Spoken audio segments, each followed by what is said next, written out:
How's it going, everyone? College Lefty, and in this video I'm going to be debuting the 85 overall Kris Bryant that I pulled in the last video. And before I get into that, I wanted to show you guys the created player's stats at the 85 overall diamond catcher that is a power focused. This is with the equipment added, and here is a screenshot of my equipment. I'm going to be going over a quick little clip of all the equipment that I have added to him. I only have the diamond bat skin that we were given for, with our pre-order bonuses and everything. But I figured I would go with the best gold equipment that I could possibly buy because it's not as expensive as the diamond equipment. I don't have all the stubs right now. I figured I would do that later on if I'm able to win some cards in Battle Royale and events. But this equipment is definitely the best equipment to get if you're looking for gold equipment, that is. And depending on the type of equipment, some of the gold choices you may only have one or two choices to pick from. But I definitely looked at some of the attribute boosts, and I went with the stuff that I thought would best overall equip my created player. But here we're going with this team. I'm using Cody Bellinger in center field. Kris Bryant is at first base, and Pablo Sanchez is behind the dish. Everything else is the same. But in this video, we are going up against Live Series Diamond Max Scherzer. We're facing a good team here. Steve Finley, Andrew Jones, Jose Ramirez, Aaron Judge, Matt Carpenter, Buster Posey, switch hitting Chipper Jones, and Andrelton Simmons is his shortstop, with Max Scherzer on the bump and hitting last. Definitely a good squad, one of the better squads I've faced thus far in ranked seasons. But the opponent is starting off this game with a bang, hitting it to right field. Giancarlo Stanton is able to track it down. I wasn't sure if that ball was going to get off the wall because it did give me that ball trail, but I was able to get out of the inning with the strikeout there on Jose Ramirez.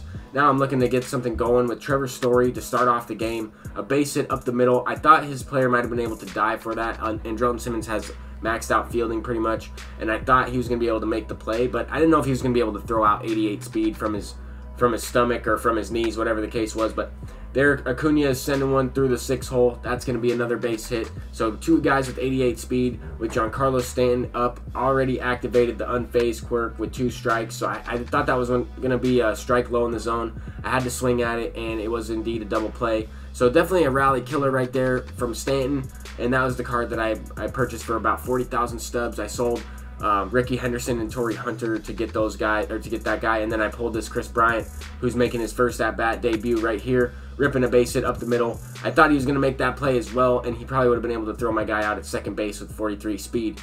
But anyway, that does get through the hole there for Kris Bryant's debut at-bat, and he's getting a base hit, setting up Josh Donaldson with 2 outs, and I lined one out to center field, right to his 91 overall, Andrew Jones. And that Andrew Jones is a card that I'm really looking to get.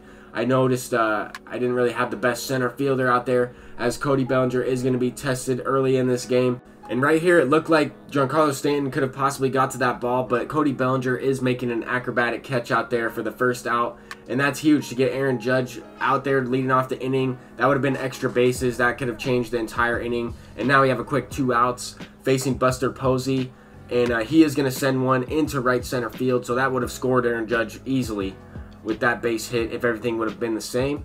But anyway, we are looking at a 1-0 lead with 2 outs in this one, and he's going to send one up the middle after I went ahead and walked Robinson Cano on accident. He is able to send one up the middle. I made a diving stop with Story, but 15 speed is coming around the bases, and he's going to score to tie the game up. Later on in the inning, a couple pitches later, facing Max Scherzer, his pitcher, he tried to steal there with Andrelton Simmons. I'm not quite sure why. He has 51 speed. The guy already was in scoring position, but I was able to get the 3rd out of that inning right there. And now Cody Bellinger himself is sending one out, so he not only took away a base hit in the previous inning, but he hit a solo shot to give me back the 1-run lead that I previously just lost in the last inning.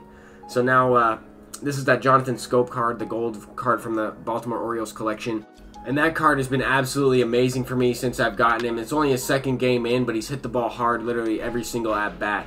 So there I wasn't able to get anything going. I grounded out there to first base, but we still have 2 outs in the inning and a chance to score a run, and Steve Finley is making a diving play out there to rob Ronald Acuna from an RBI double or possibly an RBI triple. If he misses that, gets that animation, and that goes by him, could have possibly even been an inside the park home run. I'm not too sure how likely that's going to happen in this year's game because of the arm strength from the outfielders, the way that they are able to recover, and the way that they run to the ball rather than jogging a little bit. But there, Jose Ramirez is sending one out. That's going to be a missile sent out dead center field, right center actually, but nonetheless 2-run shot to put him up 3-2.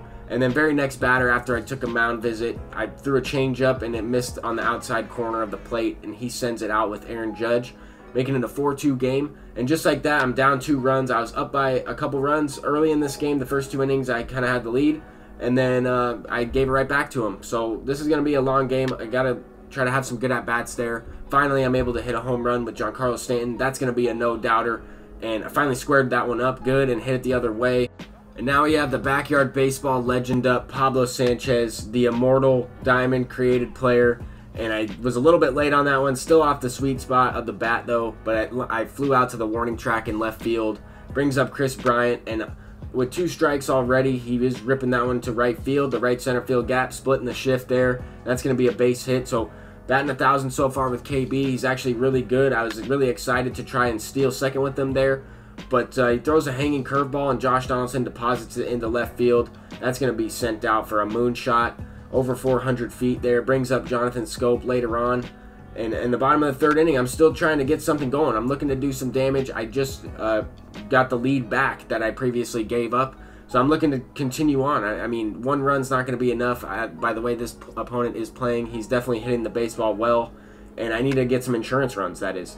So I'm sending one through the 6th hole there with Trevor Story. I'm going to test his left fielder, Steve Finley, and just barely get in there safely with Jonathan Scope, 58 speed there. And that brings up Ronald Acuna. He's going to send one almost through the 6th hole. Chipper Jones is able to make that play there, which surprises me because I was having a tough time with that Chipper Jones that plays 3rd base at the Bronze Fielding. I was having an extremely tough time using that card and making the routine plays with him. But he was able to make that play. Now we have Stanton up once again, who already has 1 homer in this game. I'm hitting 273 with him. That was a 2-strike curveball. He had the unfazed quirk, and he sends that one out near the scoreboard. That's going to be a solo shot, making it 7-4. Now we have Kris Bryant up, who is batting 1,000 and continues to bat 1,000 as he's going to hit an extra base hit. That's going to get past Aaron Judge out there. Andrew Jones picks it up. That's going to be a double. His outfield had great fielding, a lot of arm strength out there. So I wasn't able to take any extra bases. Plus he had Simmons as a shortstop, which has an amazing arm as well from the relay throws. So I had to keep all that in mind when I was trying to run the bases and take an extra base. But as soon as the opponent hit that one, I thought it was gone. I thought he squared that one up. I thought it could have easily been sent out, especially with Andrew Jones having over 100 power versus right. But it did stay in the yard, and it's a 7-4 game. Fast forward a little bit later on into the game, this opponent is ripping a base hit off of the silver flashback Chris Sale relief pitcher, and he has something cooking here. He's got Matt Carpenter up. He was sitting on that fastball inside and turns and burns on it and rips it into right field for a single. That brings up Buster Posey. Still nobody out in the inning. He's sending one to center field, and I tried to get behind this ball, and it hit Cody Bellinger directly in the chest. I've never seen that before, but I wasn't on the ball icon, and you could tell that his fielding was affected by that. Later on in the inning, Chipper Jones is sending one deep on a slurve inside. That was kind of a hanging slurve, and I wanted to try to backpick this guy. I really needed any type of out that I possibly could have gotten in this situation because, I mean, one swing of the bat and he's up by a few more runs once again. This game was back and forth. It was amazing, back and forth action, and Cody Bellinger is going to be tested once again. 40 speed, coming to home plate, and he doesn't have the arm strength to throw him out. That's why I'm looking to get an upgrade in center field. And I don't even know if Billy Hamilton would have been able to throw him out, but I wanted to go with more of a power hitter instead of going with speed and fielding guy. And I figured this Bellinger would be the move. He was playing up on inside edge versus righties, and there he sends one into the gap once again. I'm going to go ahead and take the extra base. He threw behind the runner, and he got kind of a weird animation. I went for it, and that's going to be another home run from Cody Bellinger. An inside the park home run on a miscue in the field, I guess if you want to call it that, but nonetheless, it was a 2-run homer, and Acuna is up to bat. He hits one into the gap. I previously tried to extend a double with Trevor Story, and I got thrown out at second, so I would have scored a run on that play if everything was the same. But I got thrown out. It was just, I was trying to be aggressive, up by a couple runs. And now we're in the top of the 9th inning. I have Pat Neshek on the mound. The opponent had a guy on second base after getting a base hit to start off the inning. And he sends one out there with Steve Finley. That's going to be a 2-run homer, making it a 9-8 game. And this is when I'm getting nervous, man. I mean, 1 out already. I get a quick second out right there facing Andrew Jones. That's a huge out. I brought in Sean Doolittle to face these last two guys because I think Jose Ramirez hits righties a little bit better, and I know for sure Andrew Jones hits righties a little bit better. But there, that one is tattooed with Jose Ramirez to the warning track, and Acuna is going to make the grab there to end the game. I thought that was going to be a home run as well. I definitely hung that pitch over the middle of the plate. But Giancarlo Stanton is the player of the game in this one, and Kris Bryant had an amazing debut, going 3 for 3 with a walk as well. But that win puts us at a 14-2 record and should give me enough points to move into the wild card division. I was at 595 before the game, and it does put me at 638. I pulled Marcell Ozuna from my gold pack out of that. And thank you guys so much for watching. That's going to do it for this video. If you enjoyed, please leave a thumbs up and subscribe if you are new. Peace out, everybody.